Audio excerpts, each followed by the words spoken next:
아들아, 나의 법을 잊어버리지 말고 내 마음으로 나의 명령을 지키라. 그리하면 그것이 내가 장수하여 많은 해를 누리게 하며 평강을 더하게 하리라. 인자와 진리가 내게서 떠나지 말게 하고 그것을 내 목에 매며 내 마음판에 새기라. 그리하면 내가 하나님과 사람 앞에서 은총과 귀중히 여김을 받으리라. 너는 마음을 다하여 여호와를 신뢰하고 내 명철을 의지하지 말라. 너는 범사의 그를 인정하라. 그리하면 내 길을 지도하시리라. 스스로 지혜롭게 여기지 말지어다. 여호와를 경외하며 악을 떠날지어다. 이것이 내 몸에 양약이 되어 내 골수를 윤택하게 하리라. 내 재물과 내 소산물의 처음 익은 열매로 여호와를 공경하라. 그리하면 내 창고가 가득히 차고 내 포도즙 틀에 새 포도즙이 넘치리라. 내 아들아, 여호와를 징계를 경히 여기지 말라. 그 꾸지람을 싫어하지 말라. 대저 여호와께서 그 사랑하시는 자를 징계하시기를 마치 아비가 그 기뻐하는 아들을 징계함 같이 하시느니라. 10월 4일 수요일 새벽 말씀 큐티를 함께 시작하겠습니다. 우리가 자동차를 구입할 때 함께 주는 사용 설명서를 보면요, 언제 오일을 교체하고 무슨 연료를 써야만 차가 손상되지 않는지 나와 있습니다. 사용 설명서는 차의 설계자가 작성한 것인데 이를 무시하면 설계에 어긋나는 이런저런 행동으로 인해서 차에 무리를 주게 되죠. 그럼 굳이 누가 와서 벌금을 매기거나 처벌할 필요 없이 당연한 결과로 차를 망가뜨리게 됩니다. 큰 손해를 보게 되는 것이죠. 이처럼 하나님이 창조하신 세상에는 자연 징벌의 원리가 내장되어 있습니다. 그것은 의롭게 살면 장수하여 많은 해를 누리며 평강을 더하게 하시는 보상을 누리지만 악은 벌을 면치 못한다는 것입니다. 누구나 건강하고 행복한 삶을 살고 싶어 합니다. 세상의 가치는 육체적인 건강에 대해서는 다양한 방법들을 제시하지만 정작 영적인 건강, 정신적인 건강에 대해서는 아직도 많은 부분을 설명해 주지 못합니다. 그런데 성경은 무엇보다 우리의 영과 육, 즉 영적 건강과 신체 건강은 서로 맞물려 있기 때문에 함께 다루어져야 한다는 것을 알려주고 있습니다. 오늘 본문 8절에서와 같이 여호와를 경외하며, 즉 하나님을 알고 그분과의 교제를 즐기며 악을 떠나면, 이는 그분의 뜻에 맞춰 삶을 변화시키면 그것이 우리 몸의 양약, 좋은 약이 된다고 말씀하고 있습니다. 하나님으로부터 창조된 사람이 어떻게 살아가야 하는지에 대한 방법을 가르쳐 주시는 지혜가 바로 오늘 본문에서 제시되고 있는데요. 그것은 또한 그 지혜를 자라게 하는 수단이기도 합니다. 첫째는요, 여호와를 신뢰하라 라는 것입니다. 5절 상반절을 볼까요? 너는 마음을 다하여 여호와를 신뢰하고. 하나님을 믿는다고 하는 사람도 진정한 의미와 행복에 대해서는 정작 다른 것을 신뢰하고 있을 수도 있습니다. 그러면 그 사람에게는 그것이 신인 것입니다. 그렇게 살면서도 평소에는 그런 줄 모르고 있기도 합니다. 그러다 직장이나 가정에서 무슨 일이 터지게 되면 그때야 하나님보다 그것들이 자신에게 훨씬 중요했다는 것을 깨닫게 되는 것이죠.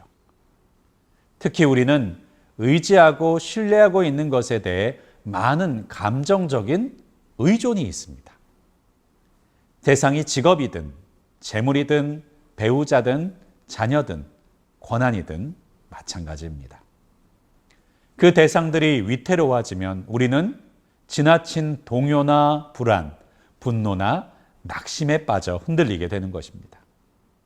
그게 우상이 되어 우리의 판단을 흐려놓고 자아상과 세계관을 왜곡시켜 버립니다. 마음의 우상을 품으면 이처럼 삶이 미련해지는 것이죠. 이러한 우상 숭배를 퇴치할 최고의 약은 바로 복음입니다.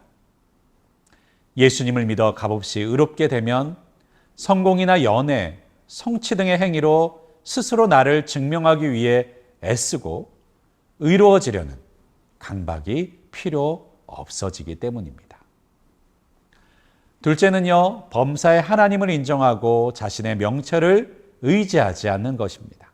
5절 하반절과 6절을 보니까요, 내 명철을 의지하지 말라.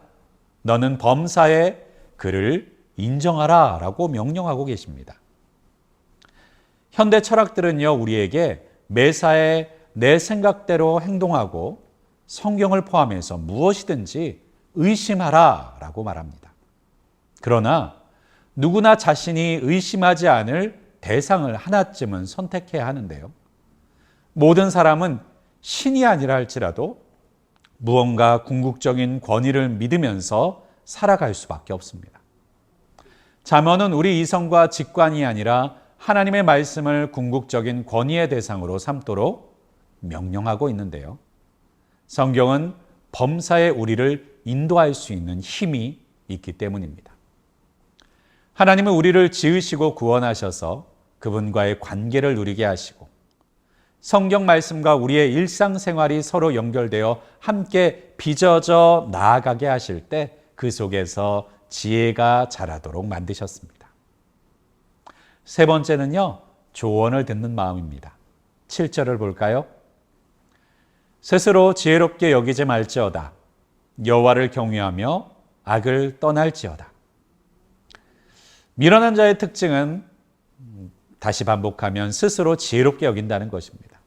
그래서 더러는 조언을 아예 듣지 않습니다. 또 어떤 경우에는 한 종류의 조언만 듣습니다. 예컨대 10대의 아이들은 대개 어른의 조언에 질색하며 주로 또래의 충고에 의지합니다. 우리 중에도 인종이나 계급이나 정치 성향이 같은 사람의 말만 듣고 다른 사람의 말을 듣지 않는 사람들이 많이 있습니다. 그런데 지혜는요, 어떤 사안을 최대한 다양한 눈으로 볼 수 있게 해줍니다. 하나님의 말씀의 눈으로, 내 친구의 눈으로, 나와 다른 인종이나 계급과 정치 성향의 눈으로, 나를 비판하는 사람의 눈으로 볼 수 있게 합니다. 그래서 지혜로운 사람은 주위에 많은 상담자들을 두게 되는데요. 멘토와 조언자와 친구와 그 밖의 사람들에게서 이견, 다른 의견을 듣기 위해서입니다. 늘 배우려는 자세를 기르려면 특히 복음은 최고의 자원입니다. 복음에 따르면 우리는 죄인이지만 그리스도 안에서 하나님의 무조건적인 사랑을 받는다는 깊은 확신을 갖고 있습니다. 그래서 자신의 허물이나 실수를 부정하지 않고 직시할 수 있습니다. 즉, 나를 보호하기 위해서 본능적으로 나오는 방어 기제들 때문에 균형을 잃은 판단을 하지 않을 수 있도록 우리를 도와주기 때문입니다. 마지막 네 번째로는요, 후의드림입니다. 9절 말씀인데요. 내 재물과 내 소산물의 처음 익은 열매로 여호와를 공경하라. 돈을 너무 많이 사랑하고 돈의 힘을 과신하면 우리의 눈이 멀게 됩니다. 돈의 지배를 벗어나려면 많이 베푸는 것이 최고의 방법입니다. 이 구절은요, 실제 수확이 얼마나 될지 몰라도 작물의 처음 익은 열매는 일단 하나님께 바치고 가난한 사람들에게 나누어 주도록 되어 있다라고 말씀하고 있습니다. 즉, 내 욕심대로 창고에 쌓고 남는 것을 하나님께 바치거나 나누는 것이 아닌 것이죠. 쓰고 싶은데 다 쓰고 돈이 남을 때만 하나님께 드리는 것이 아니라는 것입니다. 이에 반면에서 무한히 부유하신 예수님은요, 남는 것이 아니라 그분의 모든 것과 목숨까지 내어 우리를 구원하셨다는 것입니다. 바로 이것을 통해서 우리에게 어떤 지혜를 품어야 되는지를 가르쳐주고 계시는 것이죠. 사랑하는 여러분, 우리가 진정한 지혜, 정직한 지혜를 구하고 누리고 성장시키기 위해서는 오늘 주신 이 말씀들을 우리의 마음 가운데 담고 행하는 일들이 필요합니다. 지혜는 지식이 아니라 바로 그것을 찾고 그리고 힘써 행하는 자들에게 주시는 결실이며 열매라는 사실을 꼭 기억하실 수 있기를 주님의 이름으로 간절히 축원드립니다.